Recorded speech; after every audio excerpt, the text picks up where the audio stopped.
3 years of marriage, and I thought I knew my husband, Victor, and his entire family.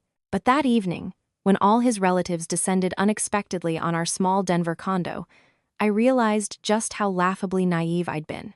The clock struck 10 p.m. I had just washed my hair and was sitting wrapped in a towel when the doorbell rang insistently.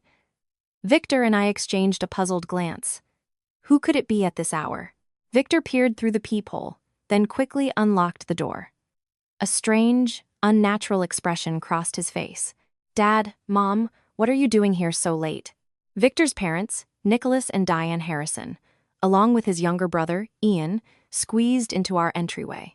Diane, stooping under the weight of a huge fruit basket, beamed, but her eyes quickly darted around the room as if taking inventory of our possessions. "We were just in the neighborhood and thought we'd pop in to say hello." "You must be swamped at work, Sarah." "Honey," she cooed in a sugary voice that always felt false to me. "No, it's just the usual, Diane. Please, come in. Nicholas, Ian, have a seat." I quickly stood up, offering them chairs. My father-in-law, Nicholas, was a man of few words. He entered and sank onto the sofa in silence, his deep-set, tired eyes staring into space. The younger brother, Ian, in contrast, couldn't take his eyes off me, a look of pleading mixed with a desperate desire to hide. The atmosphere in the room suddenly felt strangely suffocating. Victor bustled around, pouring water and slicing fruit, but his nervousness didn't escape me. After a few perfunctory questions about our jobs and health, Diane set the basket on the coffee table and pulled out a thick folder neatly tucked into a blue plastic sleeve. "Sarah, honey, we actually came with a small favor to ask." She pushed the folder toward me. "You see, the residents in our old neighborhood are collecting signatures for a petition. We're asking the HOA for a special assessment to cover some major repairs on the community facilities. To give the petition more weight, we need signatures from all families connected to the community. You're our daughter-in-law, practically family," she continued. "Could you please sign here on behalf of us?" I was surprised. Why was a simple HOA petition so thick, and why did they need my signature? I wasn't on the deed to their house and had no legal standing in their homeowners association. A vague suspicion crept into my mind. I took the folder to open it, but it felt unusually heavy. "Oh, it's all just bureaucratic nonsense, honey. Pure red tape." Victor interjected suddenly, gently placing his hand on the folder, preventing me from opening it. Mom explained it. "We're just backing up my parents. We're all one family, right?" As he said this, he pulled a ballpoint pen from his pocket, uncapped it, and handed it to me, pointing to a highlighted space on the last page. "Just sign here, Sarah, and print your full name clearly." Diane immediately chimed in. "Yes, sweetie, it's just a formality. All the neighbors have already signed, and with an architect's signature, our petition will carry even more weight." The gazes of all three were fixed on me, filled with tense expectation. My father-in-law, who had been silent until now, also lifted his eyes to me. His look was one of silent pleading. I felt cornered. Refusing would seem petty and disrespectful, but signing something I hadn't read made my stomach churn with an inexplicable anxiety. I took the pen, my fingers turning cold. The very instant the tip of the pen was about to touch the paper, my cell phone on the table began to vibrate. 2 words lit up the screen. "Mom." My heart leaped. Never had a call from my mom been so perfectly timed. As if grabbing a life raft, I quickly placed the pen on the table. "I'm so sorry. It's my mom calling. I'll just be a minute." A flash of disappointment crossed Diane's face, but she quickly masked it with a strained smile. "Of course, dear. Go ahead and talk. Maybe it's something urgent." I grabbed my phone and stepped out onto the balcony for some privacy. As soon as I hit the answer button, I heard my mom Linda's voice, unusually low and serious. "Sarah, what are you doing?" "I'm at home, Mom." Victor's parents and Ian stopped by. I tried to speak calmly, but my heart was still pounding. They came with some kind of request. My mom got straight to the point. "Yes. Your mother-in-law asked you to sign a petition of some kind." Silence. A pause of several seconds hung on the line, but I could feel the tension in it. Then, my mom spoke, enunciating each word with a tone that allowed no doubt. "Sarah, listen to me very carefully. From this moment, and for exactly 7 days, you are not to sign any documents whatsoever, no matter what it is. Do you understand? I was stunned. Mom, why? It's just an HOA petition. You don't need to know what it is. Just listen to me. Do not sign it. No matter what your husband or anyone else says, do not sign. Find any excuse to refuse. 7 days. Remember, exactly 7 days. Her voice was commanding, nothing like her usual gentle tone. But what's the reason? I was completely bewildered. You don't need to know right now. Just trust me. I would never wish you harm. Do as I say. With that, she hung up, leaving me no chance to ask another question. I stood on the balcony in a daze. The cool night wind blew against my face but couldn't extinguish the fire of confusion in my soul. Why did Mom call at that exact moment?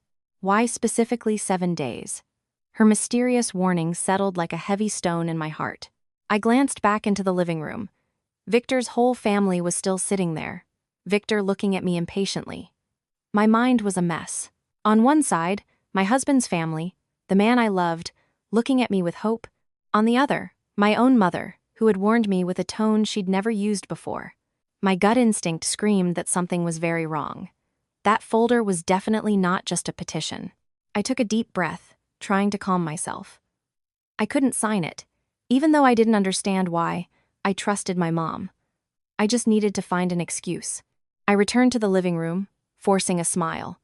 That was Mom, just checking in. Her back has been bothering her lately. I looked at Victor, then at my mother-in-law. Diane, I don't think I can sign this.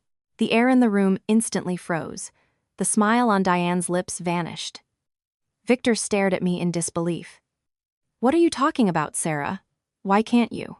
Because I'm not on your parents' property title, I said, offering a reason that seemed perfectly logical. My signature would be invalid and might even create unnecessary legal problems for you. Diane's lips curled. Her voice lost its sweetness. Oh, what's this about being invalid? It's just to add another signature for weight. Why are you making things so difficult for us? But these are legally significant documents. We need to be careful, I insisted. If problems arise later, I could be held liable. It would be a mess. Victor began to lose his patience. He tugged at my arm. What's gotten into you?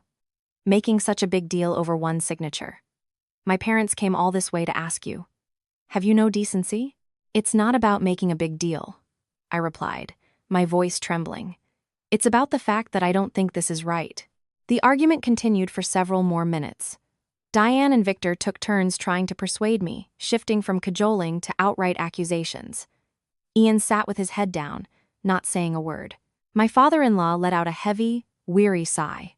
Finally, realizing they couldn't change my mind, Diane stood up in a huff. Fine, if you don't want to, then don't. We wouldn't want to bother our precious daughter-in-law any longer. Let's go. She snatched her purse with a look of irritation, not even glancing at me. The whole family hurried towards the door, leaving the lonely fruit basket on the table and an atmosphere as heavy as lead. The door slammed shut behind them. I was left standing in the middle of the living room, feeling like I had just survived a battle. And I knew the real war was only just beginning. The moment the door closed, Victor spun around to face me, his eyes flashing. For the first time in our 3 years together, I saw him look at me with such fury and alienation. Are you happy now? You humiliated my parents. I hope you're pleased with yourself, he seethed. I couldn't hold back any longer either. The accumulated suspicion and fear erupted. What are you talking about? What did I do wrong? I just didn't want to sign something I knew nothing about. You're my husband. Why couldn't you just explain it to me clearly, instead of ganging up on me with your family? Explain? What is there to explain?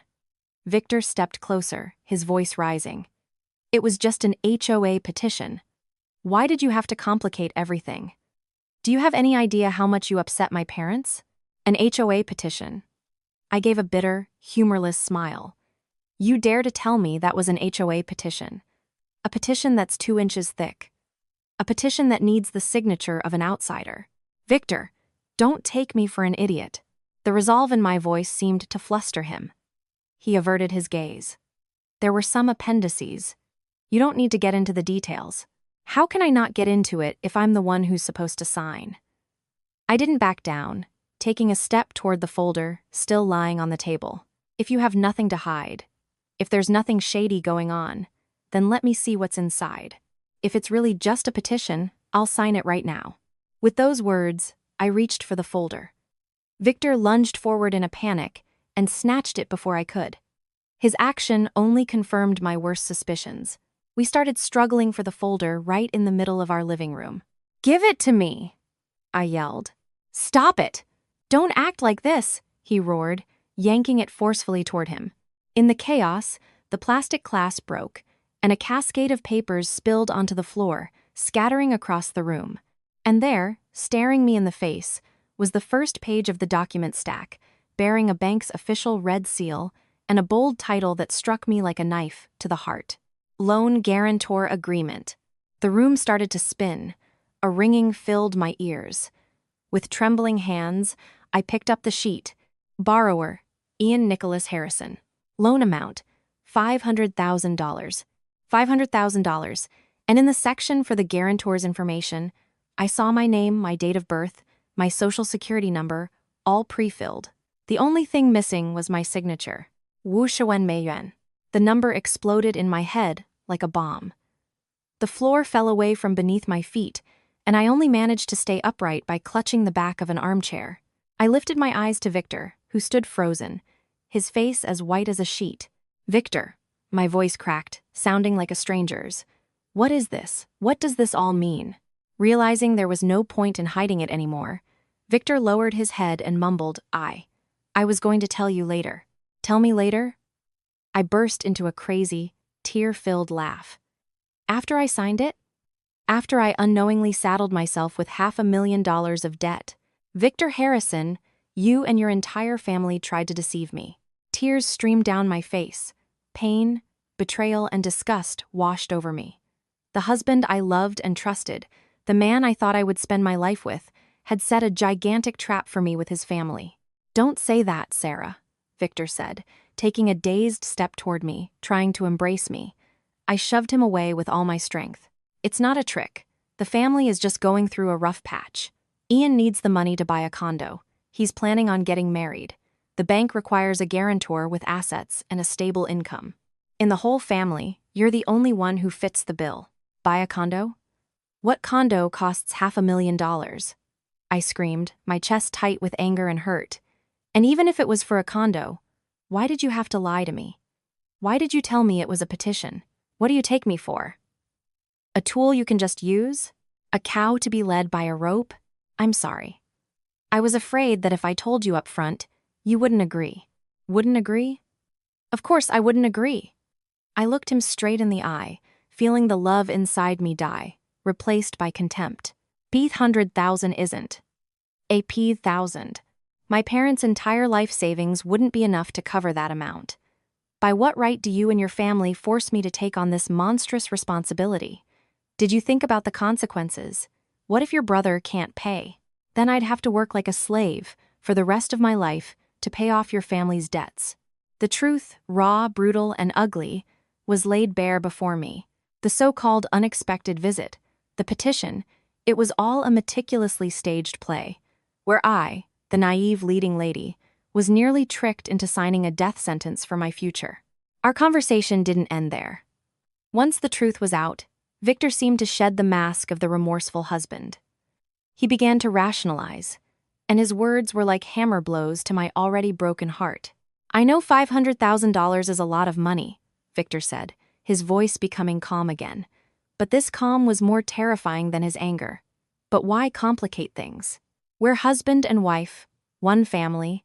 Ian is my brother, which means he's your brother too. He's in trouble, and it's our duty to help him." I couldn't believe my ears.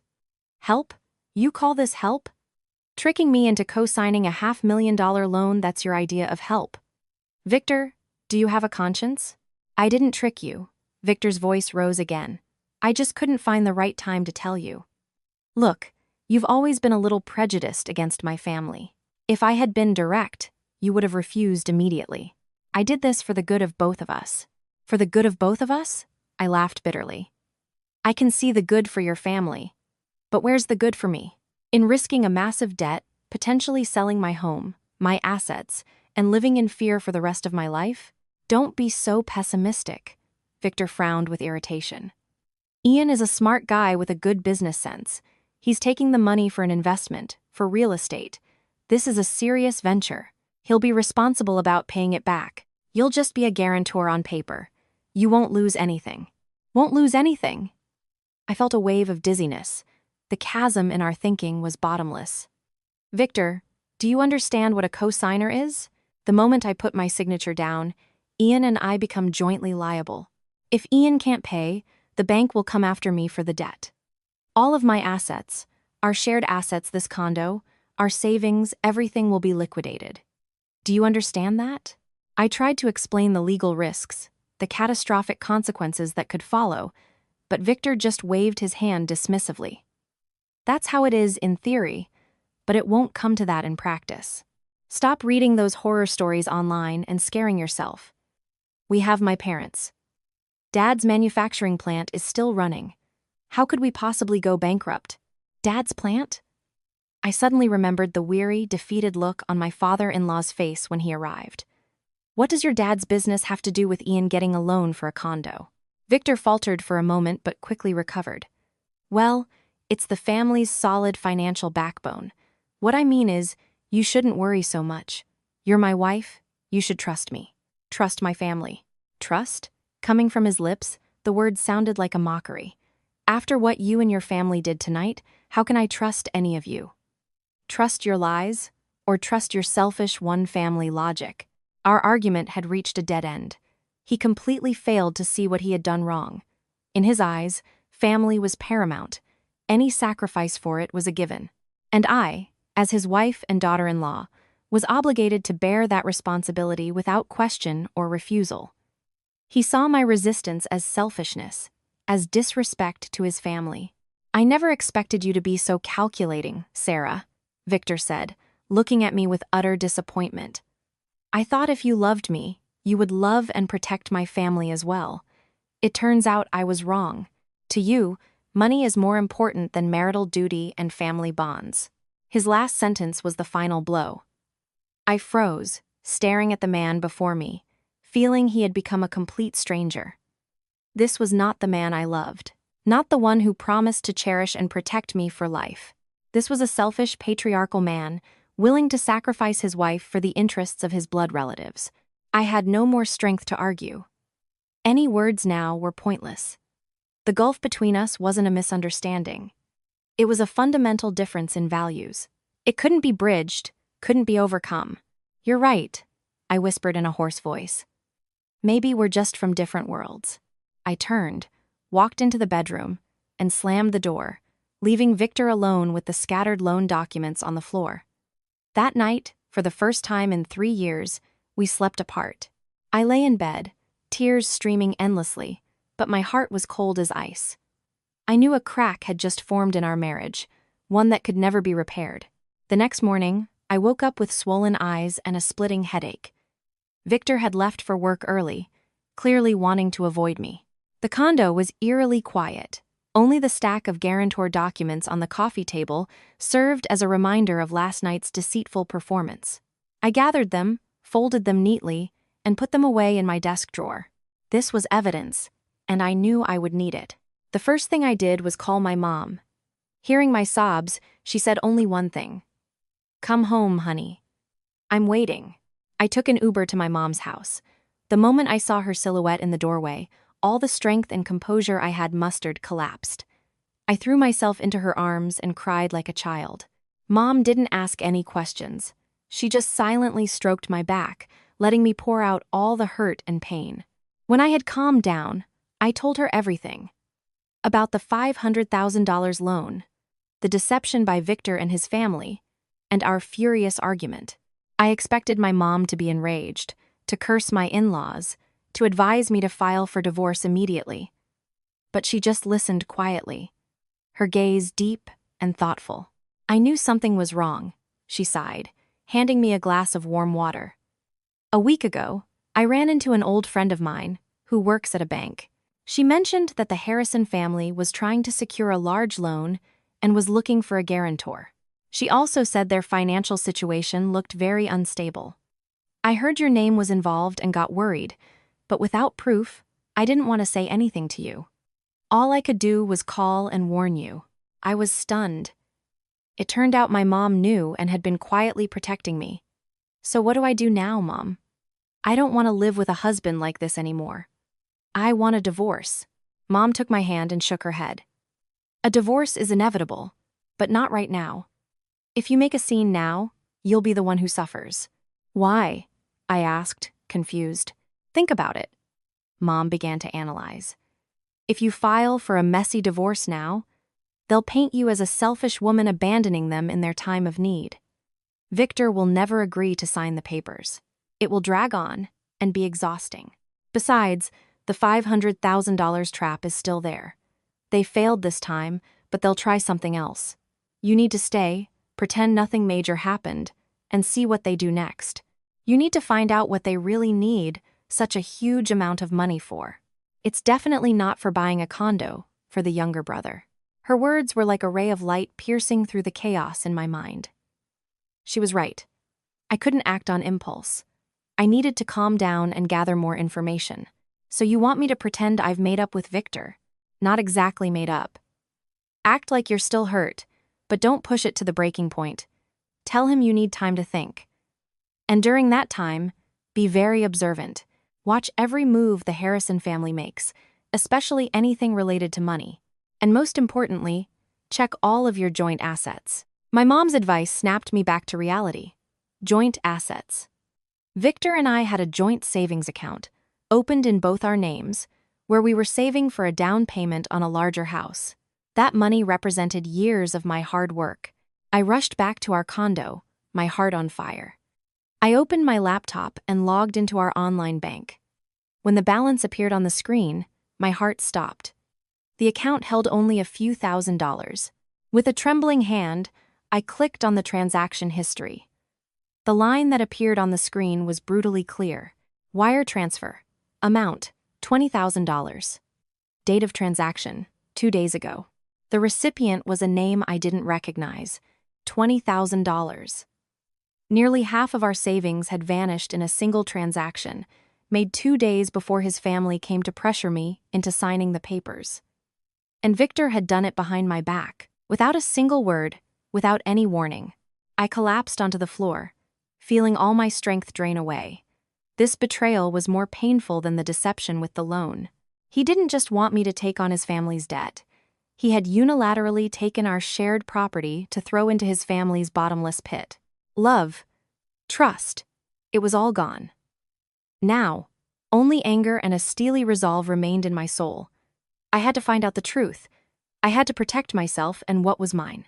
In this war, I could not afford to lose. The anger and pain of betrayal quickly morphed into cold determination. I knew I couldn't give up, couldn't let my emotions cloud my judgment. Following my mom's advice, I had to stay calm and investigate. That $20,000 was definitely connected to the $500,000 loan. That evening, when Victor came home, I didn't start a fight. I just sat on the sofa and stared at him in silence. My expression must have been terrifying, because Victor couldn't meet my eyes. He awkwardly apologized, promising it would never happen again. I showed him the laptop screen with the transaction history. $20,000. Can you explain? Victor turned pale and started to stammer. I was going to tell you. We had a family emergency. I took it as an advance. I'll pay it back soon. What kind of emergency? Who did you transfer it to? I asked in a flat, emotionless voice. To one of Ian's friends.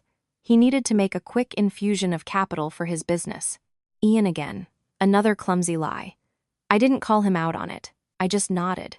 All right, I'll give you some time, but this can never happen again. I began to execute my plan. I needed to uncover the true financial state of the Harrison family. Buying a condo for Ian was just a pretext. No one looks for such a huge sum of money so urgently for a condo by deceiving others. I started with the most accessible asset, my in-laws' house. I remembered how Diane always boasted about their spacious home in a good neighborhood, which they had saved for their entire lives. Under the pretext that I needed design ideas for older homes for a work project, I asked Victor to show me the property deed. Victor, likely wanting to make amends, suspected nothing and sent me a photo of the document. With the address and parcel number, I immediately asked a friend who worked in real estate to pull the title report. The result that came back a day later left me in shock. The house was mortgaged not once, but twice. The first mortgage, taken out 2 years ago with a major bank, was for a substantial sum. The second, just 3 months ago, was a hard money loan from a private finance company at an exorbitant interest rate. Legally, the remaining equity in the house was almost zero. It had been stripped bare. This information was like a bucket of ice water. The facade of wealth and success my husband's family so carefully maintained was nothing but an empty shell. They were drowning in debt. But what about the father-in-law's factory? It was still operating. I decided to dig deeper, focusing on the younger brother, Ian. He was the key figure in the $500,000 loan story. I created a fake social media profile, friended some of his friends, and started monitoring his activity. What I saw was not the profile of a young man passionate about business, but the portrait of a chronic partier. Ian frequently posted photos from nightclubs, expensive resorts, and, most importantly, he was a member of several high-risk stock and crypto trading groups. A thought clicked in my head. I remembered Victor's words about transferring money to Ian's friend for capital infusion. I searched for the recipient's name from the $20,000 transfer on social media. I found him. He was a notorious figure in certain circles, a loan shark specializing in collecting on problem debts. Everything was starting to fall into place. Ian needed money not for a condo, but to pay off a debt that had come due. That $20,000 wasn't for a business. It was an interest payment to buy more time on another loan. I kept digging. Through mutual acquaintances, I found out that Ian owed another financial company a very large sum. I decided to find out the exact figure. Pretending my company was running a client appreciation event and I needed to verify information to award a prize, I called that finance company. I gave them Ian's name and social security number, which I had memorized from the guarantor agreement. After some evasion, the customer service representative confirmed, "Yes, that's correct, Mr. Ian Harrison has a loan with our company. The account is currently more than 30 days past due." "I see. Could you tell me the amount, so I can prepare an appropriate gift?" I tried to sound as natural as possible. "That's confidential information, but the principal loan amount is $50,000. $50,000, another delinquent debt." I hung up, my limbs feeling weak. The full picture of the Harrison family's crisis was slowly emerging, and it was far darker and more terrifying than I had imagined. They weren't just having difficulties, they were standing on the edge of a cliff and trying to pull me down with them. While I was drowning in this chaos of frightening information, an unexpected ally appeared. Leah, Victor's sister, the only person in the Harrison family I genuinely liked. Leah was kind, quiet, and always seemed to stay out of her mother's and older brother's schemes. One afternoon, Leah suddenly called and asked to meet me at a quiet coffee shop near my office. Her voice on the phone sounded hesitant and anxious. "Sarah, I need to talk to you. It's about my family." Leah arrived, looking exhausted, with dark circles under her eyes. She ordered a glass of water, clasped her hands on the table, and fidgeted nervously. "Sarah, please don't be angry with my parents and Victor," she began with difficulty. "They're really in a desperate situation." I waited silently for her to continue. "That $500,000, it's not for a condo for Ian." Leah lowered her head, her voice barely a whisper. He lost it all. Day trading crypto. He lost a huge amount." My heart sank. Although I had suspected it, hearing the truth from a family member was still a shock. At first, he just played around with small amounts, but then he got hooked. He used massive leverage, borrowing money from online exchanges. When the market crashed, he couldn't close his positions in time, and his entire account was wiped out. His losses are now over $200,000. $200,000, plus the $50,000 delinquent loan. Ian's personal debt alone was $250,000, an unimaginable figure for a young man who had only been out of college for a few years. My parents sold all their jewelry, drained their savings to pay off his debts, but it was a drop in the bucket. The lenders are calling constantly. They're threatening to show up at Dad's factory and make a scene. Leah started to cry. Mom was so scared, she came up with this plan for Ian to get a big bank loan to cover the other debts. But because Ian already had a terrible credit score, no bank would approve it. They required a co-signer with a clean financial history. And Mom thought of you. Tears streamed down Leah's face. I tried to talk her out of it. I told her it was a horrible thing to do, that it would ruin you. But she wouldn't listen. She said it was the only way to save Ian, to save the family's honor. And Victor, he loves Ian, he loves our parents, so he went along with it. I listened, a bitter taste in my mouth. So I was just the last life raft they were desperately grabbing for. They hadn't thought about me for a second. They only thought about how to claw their way out of the quicksand they had dug for themselves. And what about your father's factory? I asked. Victor said it's doing well, that it's the family's financial backbone. Leah shook her head and gave a bitter smile. What backbone, Sarah? It's an empty shell. It's been operating at a loss for the last few years. To keep it afloat, Dad has been borrowing money from anyone he can at insane interest rates. My parents' house is completely leveraged. The factory is drowning in debt and could go bankrupt any day. The final truth was revealed, bare and brutal. The Harrison family wasn't on the edge of a cliff. They had fallen off it long ago. Everything I had seen was just a performance stage to hide the rotting truth within. Leah, thank you for telling me all this, I said, sincerely taking her hand. I'm not angry with you. I'm so sorry, Sarah. Leah sobbed. I'm so sorry. I don't know what to do. I just want you to protect yourself. The conversation with Leah gave me the final piece of the puzzle. I no longer had any doubts. I had to act, not just to protect myself, but to break free from this toxic family. I looked out the window. The sky was gray, just like the Harrisons' future. But in my soul, a decision had already formed. Clear and final. Returning home after meeting Leah, I felt a weight on my heart. But my mind was crystal clear. All illusions about the husband I loved, about the family I was trying to build, had vanished like smoke. I now looked at Victor not through the eyes of a wife, but as an adversary in a war I had to win. That evening, I decided to confront him directly. I was done tiptoeing around, done playing games. I laid out all the evidence I had gathered in front of him. A copy of the title report on his parents' house, information about Ian's $50,000 debt, and even articles about the recent crypto market crash. Look, I said in an icy voice. This is the truth you tried to hide from me.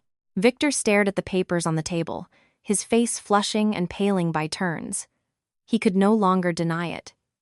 You know everything? Yes, I know everything, I replied. I know about your brother losing over $200,000 on the market. I know about your father's factory being on the verge of bankruptcy. I know about the house being mortgaged twice.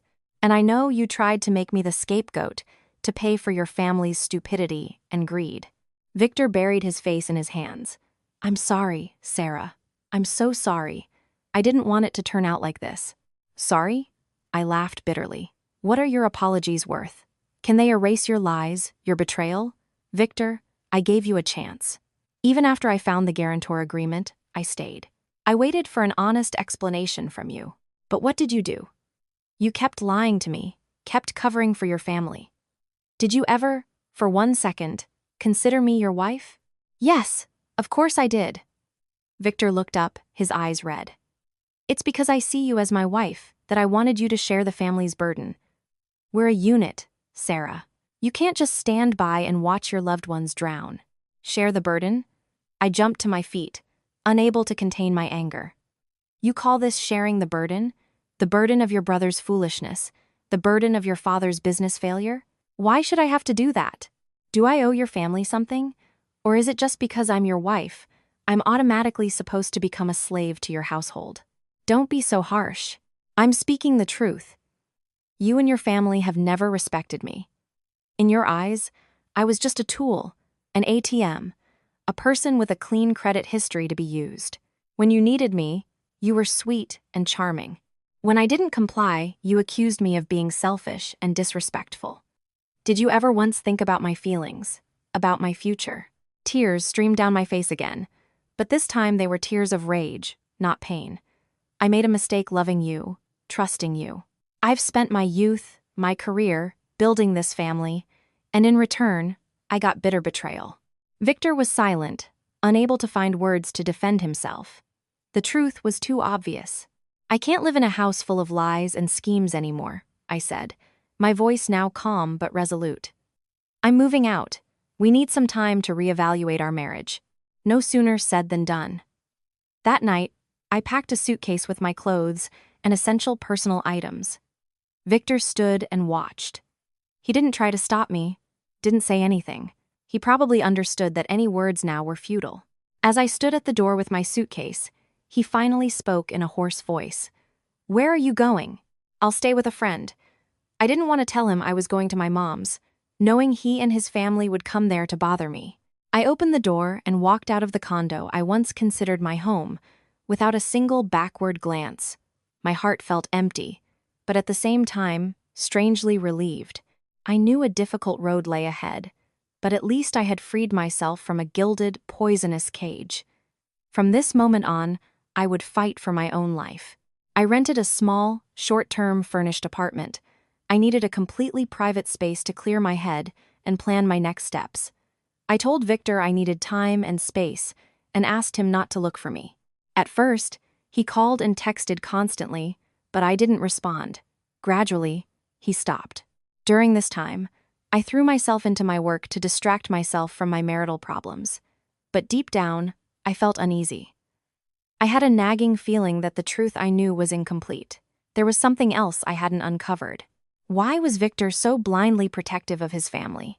Was it just family loyalty? Or was there another reason, some other connection I didn't know about?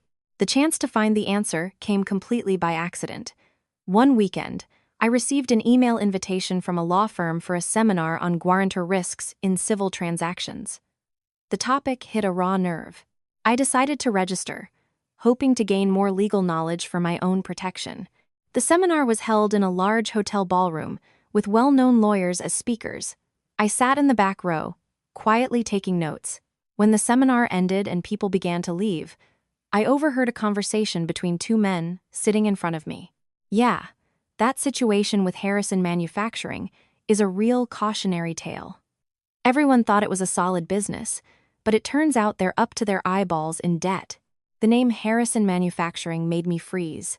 That was the name of my father-in-law's factory. I held my breath, pretending to search for something in my bag to hear better. I heard old Nicholas Harrison took out a loan for almost $300,000 from Anchor Bank for a new production line. But the venture failed, and now they can't pay. The bank's about to sue. A real shame. I heard he didn't just borrow from the bank, but from private lenders too. But the strangest part is that his own son co-signed the Anchor Bank loan. What, Ian? That kid doesn't have two pennies to rub together. What assets could he possibly have to guarantee a loan? Not Ian, the older one. Victor. They say he's an architect at an international firm. High salary, clean credit history. That's why the bank approved the loan for his dad. He basically put his entire career on the line for his father. Their conversation was like a lightning strike. Victor. Victor was the co-signer for the factory's loan. I barely managed to stay on my feet, gripping the back of the chair. My head was spinning. So that was it. That was the most terrifying truth, the missing link in the whole story that I didn't know. My husband, Victor Harrison, had secretly gambled his future on his father's massive debt. How much was it exactly? Almost $300,000, the man said. I thought of the $500,000 guarantor agreement they wanted me to sign for Ian. It turned out that was only part of their plan. They wanted me to carry half the burden, and Victor to carry the other half. They wanted both of us, husband and wife, to go down with their sinking ship. Now I understood everything. I understood why Victor had been so secretive, why he was an accomplice in his family's lies. Because he was already part of it. He wasn't just a cover-up artist. He was a debtor, bound hand and foot by his responsibility to his family. He had pressured me not just out of love, but because he wanted to find someone to share his burden, someone to die with him. My anger reached its peak, but strangely, I didn't cry anymore. My tears had dried up, replaced by an icy resolve. I had to get off this sinking ship before it was too late. And I had to take back what was mine. I quickly left the hotel and took a cab straight to our shared condo. I knew Victor usually came home late. I had plenty of time. I let myself in with my spare key. The apartment was the same, but in my eyes, it had become foreign and menacing. I went straight to Victor's home office desk. I knew he kept important documents in a locked drawer. I had once seen where he hid the key. After a brief search, I found the small key under a potted plant. My heart pounded as I inserted the key into the lock. Inside, among a pile of papers, I found the blue Anchor Bank folder. With trembling hands, I opened it. A loan agreement. Loan amount, $250,000. And in the guarantor section, the name of my husband, Victor Harrison, and his signature, $250,000. So, in total, the Harrison family wanted my husband and me to shoulder a combined debt of $750,000. I took photos of all the documents with my phone. This would be irrefutable evidence in court. I put everything back, locked the drawer, and left that home for the last time. Without a shred of regret. The game was over. The play was finished, and I would no longer be a puppet in their hands. Exactly 7 days after my mother's fateful call, the thing I had been dreading happened. That morning, I was at my office when I received a call from an unknown number. A professional female voice said, "Hello, is this Sarah Miller, the guarantor for the loan of Mr. Ian Harrison? I'm calling from the Collections Department of Commercial Development Bank." My heart plummeted. "Yes, this is she. What's wrong?" "Unfortunately, we must inform you that Mr. Harrison's loan for the amount of $500,000 is now in default. We have made numerous attempts to contact Mr. Harrison without success. As per the guarantor agreement, we are now initiating collection procedures with the guarantor, which is you. We request that you remit payment for the principal balance and accrued interest as soon as possible." Even though I was mentally prepared, I started to tremble. But I never signed that agreement. Our file contains all the necessary documents with your signature and personal information. If you have any disputes, please contact our branch directly. Goodbye." She hung up. I sat frozen in my chair, a cold sweat breaking out on my back. They had forged my signature. I was sure of it. They probably copied it from one of our documents at home. Their audacity and cruelty were beyond belief. Just then, my phone rang again. This time, it was Victor. I answered. His voice was filled with panic.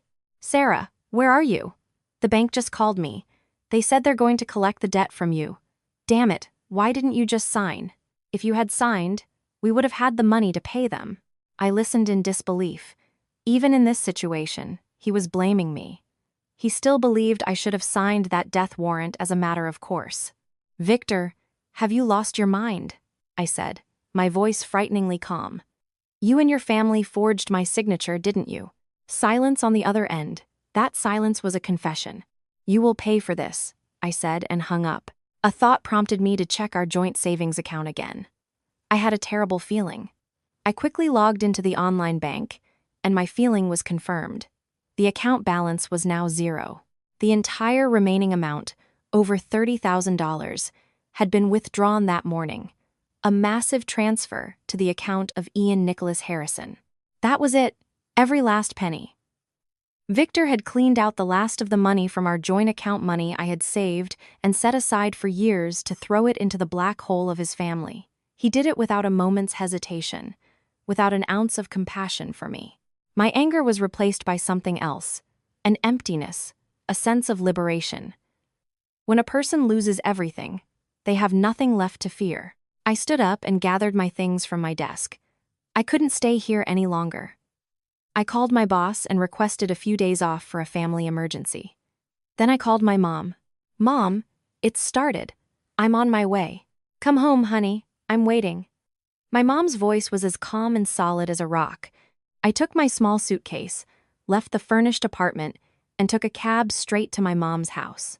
Sitting in the car, Watching the bustling pedestrians outside the window, I felt like a piece of driftwood in a raging sea. But I knew that at the end of the journey, my mom was waiting for me. And this time, I wouldn't be fighting alone. The 7 days of waiting were over. It was time for a counterattack. When I got home, my mom was sitting in the living room. Next to her was a middle-aged man with a kind face and a sharp, perceptive gaze. My mom introduced him. It was Ben Carter, an old family friend who was now a lawyer. "I've already told Ben everything," Mom said. "He's going to help you." I greeted Ben and laid out the entire story for him, showing him all the evidence I had collected: the $500,000 guarantor agreement, the documents on the house liens, the information on Ian's debts, and most importantly, the agreement for Victor's own $250,000 guarantee. Ben examined each document carefully, his brow furrowing deeper the more he looked. "This is organized fraud. Very cunning," he concluded. "They've committed a serious crime. Specifically, document forgery. Do you have proof that they forged your signature?" "No," I shook my head. "I just know I never signed it." "That complicates things," Ben said thoughtfully. "We can request a handwriting analysis, but that will take time. The best way is to get them to admit it themselves." My mom, who had been silent, suddenly spoke up. "There is a way. I'll make her confess herself." A glint of determination I had rarely seen flashed in my mother's eyes. She looked at me and Ben and laid out her plan. It was audacious, but if it succeeded, it would deal a devastating blow to the Harrison family. The next day, my mom called Diane Harrison. Her voice on the phone sounded worried, even a little subservient. "Hello, Diane. This is Linda, Sarah's mother. I heard you're having some trouble in the family. I was wondering if we could meet and talk. We're all adults here. We should be able to find a solution for our children." Diane, likely feeling victorious and assuming my mom was calling to beg for mercy, immediately agreed. They arranged to meet at a cafe near her house. As planned, Ben and I arrived at the cafe early and took a table in a corner close enough to overhear the conversation. My mom was to start a voice recorder on her phone and place it on the table. Everything went off without a hitch. Diane arrived with a triumphant air. My mom put on a performance of grief and distress. "Diane, I just found out," Mom began. "My Sarah is so foolish for things to have gone this far. I don't know what to do. I called you to ask if there's any way we can sort this out amicably." Diane sipped her tea and smirked. "Sort it out? How?" "Your daughter is obligated to pay the debt. She signed the guarantor agreement. It's all there in black and white. The bank is demanding payment. If she doesn't pay, they'll seize her assets." "But $500,000 is a huge amount of money," Mom pleaded. "She'll never be able to pay it off in her lifetime. Maybe you could talk to the bank, get them an extension?" "An extension?" Diane's voice rose. "We need the money now to pay off Ian's creditors. You have no idea if he doesn't pay, they'll show up at his father's factory and cause a scene. That would be even worse." Mom seized the opportunity and asked the crucial question. "I just don't understand. Why didn't you just tell Sarah the truth from the beginning? Why trick her with that petition, making her sign it secretly? If you had been honest, maybe she wouldn't have reacted so strongly." Diane, riding the wave of her triumph and completely off her guard, blurted out the confession we had been waiting for. "Be honest," she scoffed. "Do you think your daughter is a complete fool? If I had told her the truth, she never would have signed. We had to be clever so she wouldn't suspect anything. Who knew her meddling mother would call at the worst possible moment and ruin everything? But it doesn't matter. I found another way. Her signature. I just lifted it from their marriage certificate and hired someone to forge it perfectly. The bank will never know the difference. Now she can't get out of it." Sitting at the next table, I was frozen. The entire confession, from the deception to the forgery, was recorded, every single word. Ben gave me a signal. We quietly stood up, paid our bill, and left the cafe. The trap had been sprung, and the prey had walked right into it. With that audio recording, we had all the evidence we needed to turn the tables.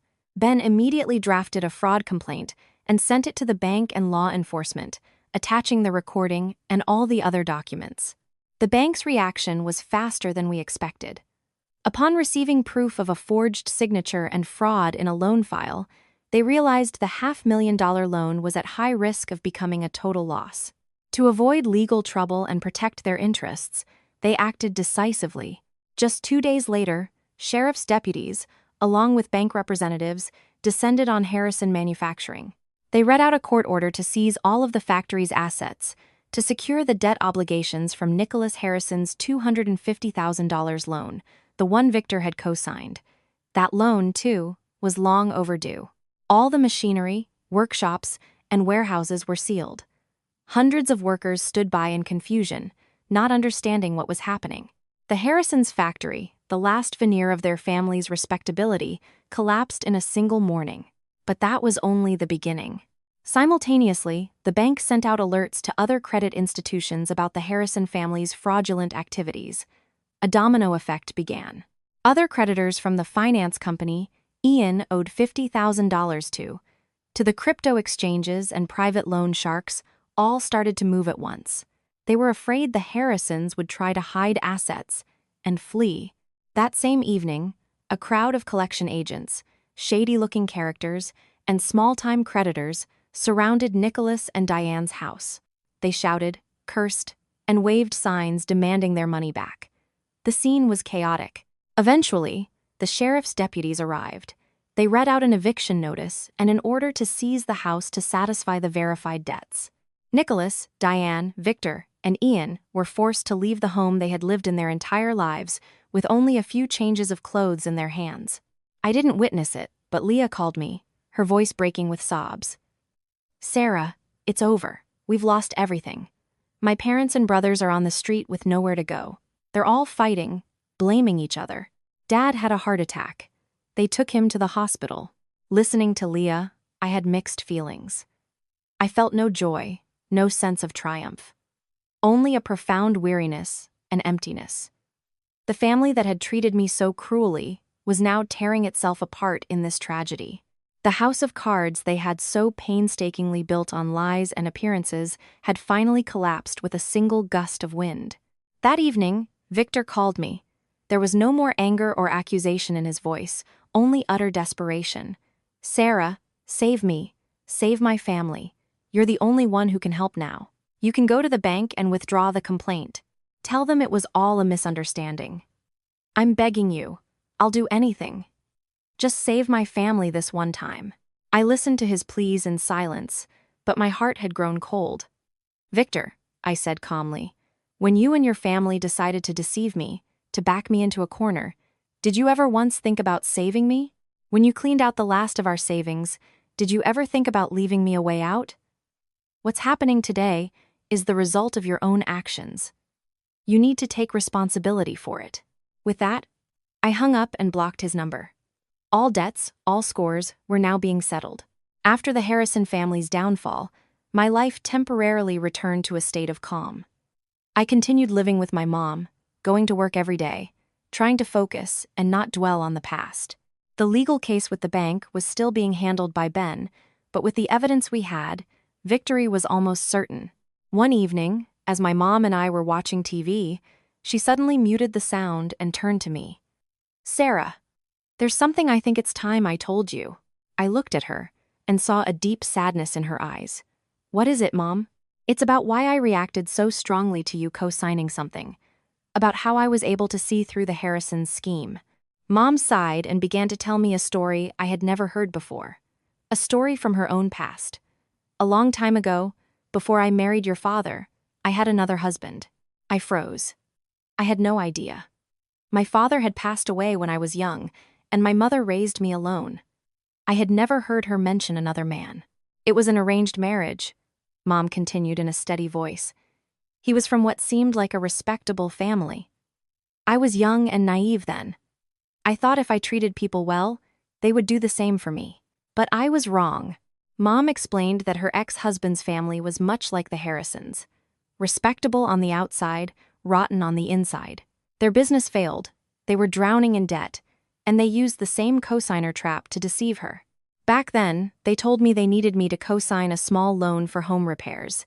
I didn't suspect a thing we were family, after all. So I signed.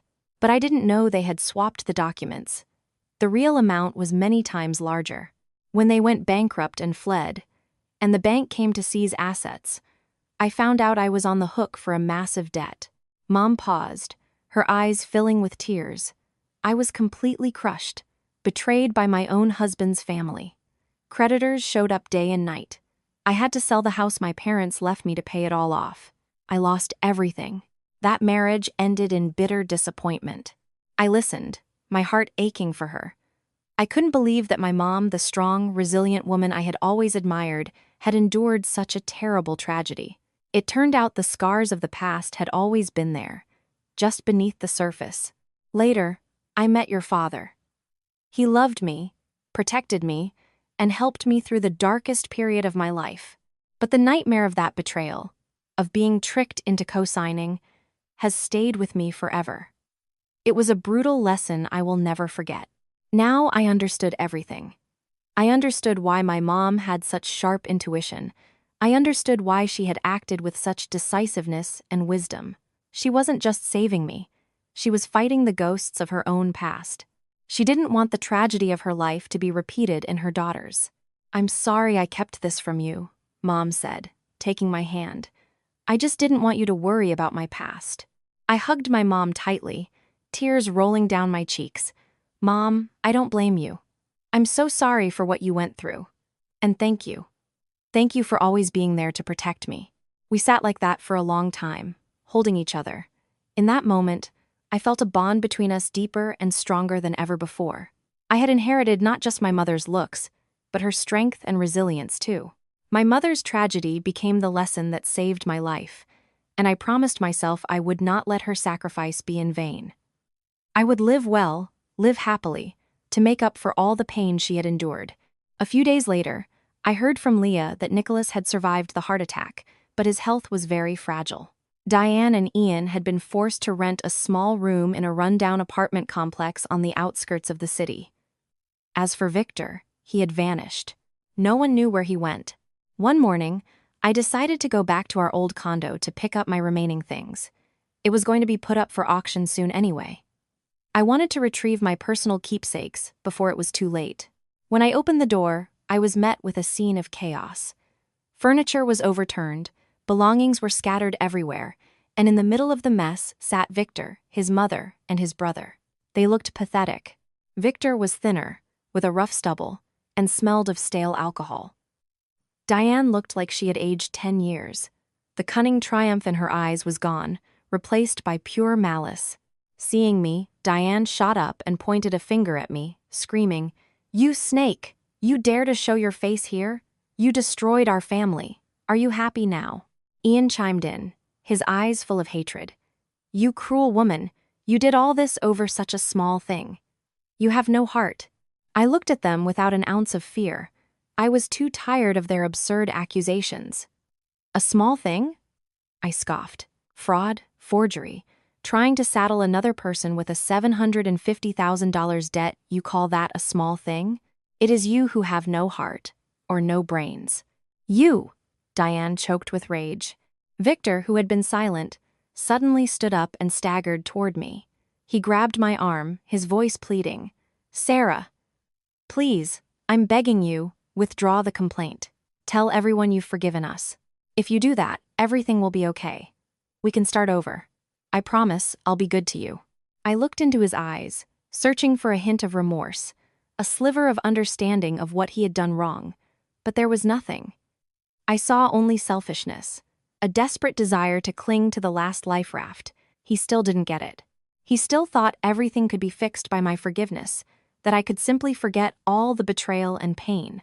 I gently pulled my arm free. "Victor, it's too late. There's no starting over for us. We passed the point of no return a long time ago." "Why?" he cried out in desperation. "Why are you so heartless? We were husband and wife, after all." "It's precisely because we were husband and wife that I can't understand why you did this to me," I replied calmly. "Ask yourself, did you ever truly love and respect me? Or did you just see me as another one of your family's assets?" I didn't want to argue anymore. I turned to go to the bedroom for my things, but Diane blocked my path. You're not taking anything from here. Everything in this house belongs to us. You destroyed everything. You have no rights." She raised her hand to slap me, but this time, I was ready. I took a step back and dodged the blow. "You have no right to touch me," I said in a cold voice. "This condo is in both our names. I have a 50% ownership stake, and I'm here to collect what belongs to me. If you interfere, I will call the police." The resolve in my eyes and voice seemed to make them back down. Diane shot me a venomous look, but didn't try anything else. Ignoring them, I walked into the room, quickly packed my books, photo albums, and a few sentimental items into a cardboard box. When I came out, they were still standing there, glaring at me with hatred. I walked past Victor and paused for a second. "My lawyer will be sending you the divorce papers soon. Sign them. It's the last thing you can do to set us both free." With that, I walked out of the apartment with the box in my arms, and never looked back. The door that closed behind me also closed the darkest chapter of my life. Just as I said, a few days later, Ben sent the divorce papers to Victor on my behalf. The filing clearly stated the grounds: irreconcilable differences, the fraudulent actions of Victor and his family, misappropriation of assets, and infliction of severe emotional and financial distress. All the relevant evidence was attached. At first, Victor refused to sign. He still clung to the vain hope that I would soften, come back, and save him and his family. He called and texted me constantly, but I didn't answer. He showed up at my workplace, but I had security turn him away. This standoff lasted for about 2 weeks.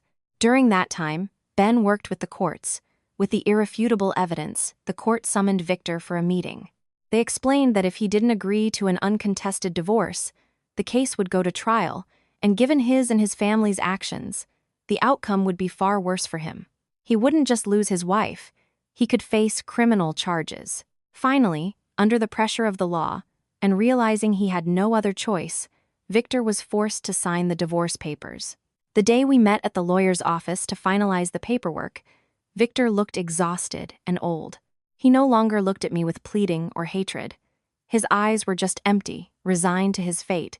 We sat across from each other at a long table, not saying a word. Ben placed the document with my signature in front of Victor.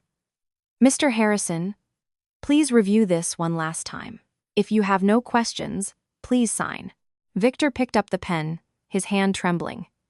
He looked at me one last time, his gaze complicated. I just met his eyes silently, my expression neutral. He lowered his head and signed the paper. The moment the final stroke was made, I felt an invisible weight lift from my shoulders, a weight that had been crushing me for so long. It was done. A 3-year marriage, filled with a spectrum of emotions from love and hope to disappointment and hatred, was officially over with a single signature. When we left the office, Victor suddenly called out to me, "Sarah." I stopped but didn't turn around. I'm sorry. It was the first time I felt a hint of sincerity in his apology, but it was far too late. "Take care of yourself," was all I said, and then I walked away. Melting into the crowd on the street, I didn't go straight home. I walked alone along the riverfront.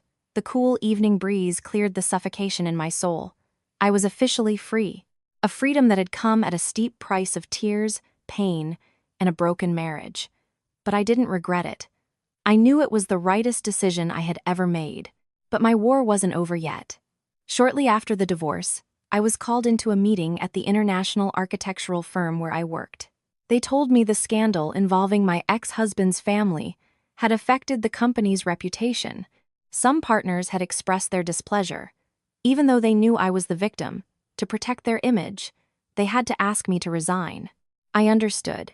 In the ruthless world of business, no one wants to be associated with trouble. I accepted their decision without a word of protest. So, in a short span of time, I had lost my husband, my home, and now my job. I stood before a foggy future, not knowing where to go. Losing my job was a heavy blow, but it didn't break me. Perhaps after surviving the worst, a person becomes more resilient. I didn't allow myself to fall into despair. I went home and talked to my mom. After listening, she just hugged me. "It's okay, honey. You lose one job, you'll find another, or you'll create one for yourself." My mom's words were like an electric shock. Create a job for myself. The idea ignited in my mind. I was a talented, experienced architect. Why should I work for someone else? Why couldn't I build my own career? I'm going to open my own design studio, I said, my eyes lighting up. My mom smiled with pride and faith. Excellent. That's my daughter. You do it, and I'll help with the capital. Mom explained that after selling her old house to pay off her first husband's debts, she had invested the remaining money in a few small plots of land in the suburbs. Over the years, the land had appreciated significantly. She decided to sell one of the plots to give me the startup capital. Money can be earned again, but a person's career and dignity should never be lost, she said. With my mom's unconditional support, I felt a surge of energy. I dove into preparations, found a small office space, and designed and renovated it myself. I named my studio Revival. The word symbolized a new beginning from the ashes of the past. The first few months were incredibly difficult. I did everything myself, finding clients, meeting with partners, developing concepts, and even handling small tasks like making coffee and cleaning. Sometimes I worked through the night to meet a deadline. There were moments of exhaustion and despair, but every time I looked at the word revival on my door, I found the strength to keep going. Thanks to good industry connections and a solid reputation, I gradually landed my first contracts. At first, they were small projects, an apartment, interior, a cafe renovation, but I poured my heart and creativity into each one. Word of mouth spread. Revival started getting more and more clients. My studio grew. First, it was just me, then a second, then a third employee. We were a small but passionate team. The business stabilized and began to grow. A year after the divorce, I was able to buy my own condo with a mortgage. It wasn't large, but it was the fruit of my own labor. A place where I could be myself without fear or caution. The day I got the keys, I stood in the empty apartment and cried.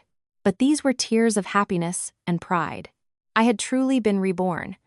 From a dependent woman nearly drowned by her husband's family tragedy, I had risen up to build my own life and career. I had proven that a woman's value isn't determined by whether she has a good husband or a respectable family, but by her own abilities and dignity. While my career was taking off, Victor's life was spiraling downward. After the factory's bankruptcy and the family's collapse, he was also fired. The scandal was too public. No company wanted to hire someone with his reputation. Having lost everything: family, wife, career, Victor completely broke down. He started drinking heavily. He no longer came to me with pleas or attempts to reconcile. He began to harass me. He would often stand drunk outside my office, shouting and cursing. He said I had ruined his life, that I was ungrateful. His actions disrupted my work and scared my employees. Sometimes he would call the office line late at night, rambling drunkenly. I had to change my number and my route to work, but I still couldn't escape his harassment. The breaking point came one evening when I was working late. He somehow managed to get into the building. He pounded on my office door, screaming my name. My employees and I were terrified and called security. I realized this couldn't go on. Victor's harassment was a threat not only to my business, but to my safety. I decided to turn to the law again. With Ben's help, we filed for a restraining order, legally prohibiting Victor from coming within 300 feet of me. We attached evidence of his harassment, security camera footage, and testimony from my employees and the security guards. The court quickly granted my request. The order was issued. Victor was summoned by the police and warned that any violation would result in his arrest. Since then, Victor never appeared before me again. The harassment stopped, but I knew that in his heart, his hatred for me surely remained. I felt a kind of pity for him. A man with a brilliant future had turned himself into a failure, a pathetic drunk. He never understood that it wasn't I who had destroyed his life, but his own blindness, his weakness, and the false values of his family. While I was busy rebuilding my career and dealing with Victor's harassment, the legal proceedings between me and the bank came to a close. A court hearing was held to rule on the validity of the $500,000 guarantor agreement. The bank's lawyers initially tried to argue that the agreement was valid, that they had followed proper procedures. But when Ben presented the decisive evidence, the audio recording of Diane Harrison's confession, all their arguments crumbled. On the recording, Diane's words were crystal clear. She admitted to everything, from the petition deception to forging my signature. The recording exposed the Harrison family's fraud and the bank's negligence in verifying the documents. The bank's representative turned pale as the recording played in the courtroom. They had nothing left to say. After reviewing all the evidence, the judge delivered the final verdict. The court ruled that the guarantor agreement between me and the bank was null and void due to proven fraud and a forged signature. As the guarantor, I bore no responsibility for the debt. All liability for the loan was placed on the borrower, Ian Harrison. Furthermore, the court ordered that a criminal investigation be opened against Diane Harrison and other involved parties for fraud and forgery. When the judge's gavel fell, I felt an immense sense of relief. Justice had finally prevailed. I was completely free from that cursed debt. The ghost of $500,000 that had haunted me for so long had finally vanished. I walked out of the courthouse and looked up at the clear blue sky. A new chapter of my life had truly begun. A chapter without debt, without lies, without fear. Only peace and a wide-open future ahead. A year after the court's decision, my life was completely different. Revival Design Studio was thriving. I had a team of nearly 10 employees. We were handling major projects and had built a strong reputation in the industry. I had paid off my mortgage and was starting to build my savings. My life was busy, but peaceful and fulfilling. Meanwhile, news of the Harrison family occasionally reached me through Leah or from the papers. Harrison Manufacturing was officially declared bankrupt. The total debt they left behind reached a staggering figure, including loans to banks, debts to suppliers, unpaid wages, and private loans. Nicholas Harrison never recovered from his illness. His health was completely broken, and he was bedridden. Diane was convicted of fraud and forgery. Ian, as an accomplice and the direct cause of the debts, also received a prison sentence. Their family was utterly destroyed. Poor Leah was left all alone. She had to take a simple job to support herself and care for her ailing father. Sometimes Leah would text me to ask how I was doing and to thank me. I offered her support and occasionally a little financial help. She was, after all, an innocent victim in this tragedy. And Victor? After the restraining order, he left town. No one knew where he went or what he was doing. He became a ghost from the past, completely erased from my present life. Sometimes, on quiet nights, I would think about the past. I no longer felt hatred, only a vague sense of pity. Pity for a family that destroyed itself with greed and lies. Pity for a man who threw away his future because of weakness and blindness. But I would quickly push those thoughts away. The past was the past. What mattered was the present and the future. I had a career I loved, my own home, and most importantly, a mother who was always by my side. That was all I needed. 2 years after the divorce, one weekend, I drove to a new shopping center on the outskirts of the city to pick up some decorative items for a new project. Standing in the home goods aisle, I overheard a familiar voice. "Excuse me, how much is this?" I turned reflexively and saw Victor. He was standing a few feet away, asking a clerk the price of a cheap frying pan. I barely recognized him. The man before me was no longer the elegant, well-groomed architect. He was thin, tanned to a leathery brown, and dressed in old, worn-out work clothes. Gray streaked his hair. His face was gaunt and haggard. He looked 10 years older. Feeling my gaze, Victor looked up, and our eyes met. For a moment, I saw surprise, confusion, and even shame in his eyes. He quickly turned away, about to leave. But then, for some reason, he stopped and faced me. "Sarah," he said in a hoarse voice. "Hello, Victor," I replied calmly. We stared at each other in silence. An awkwardness hung in the air. Are you doing well?" he finally asked. "I'm doing very well. Thanks for asking." I smiled slightly, a genuine, unforced smile. He looked me over from head to toe, my hair, my clothes, the expensive handbag I was holding. There was astonishment in his gaze. He probably never expected me to change so much. "And you?" I asked, more out of politeness than curiosity. Victor gave a bitter laugh. "As you can see, working as a day laborer on a construction site nearby. Just getting by. I didn't say anything. I didn't know what to say. If I had listened to you back then, he said suddenly, his voice thick with regret. If I hadn't been so blind, maybe things would be different now. I listened silently. I knew he was sorry, but his regret was only for what he had lost, not for the mistakes he had made. He still didn't understand the root of the problem. It's all in the past, Victor, I said gently. Blame and regret won't change anything. Everyone has to take responsibility for their own choices. I chose my path, and you chose yours. I glanced at my watch. I have to go. Goodbye.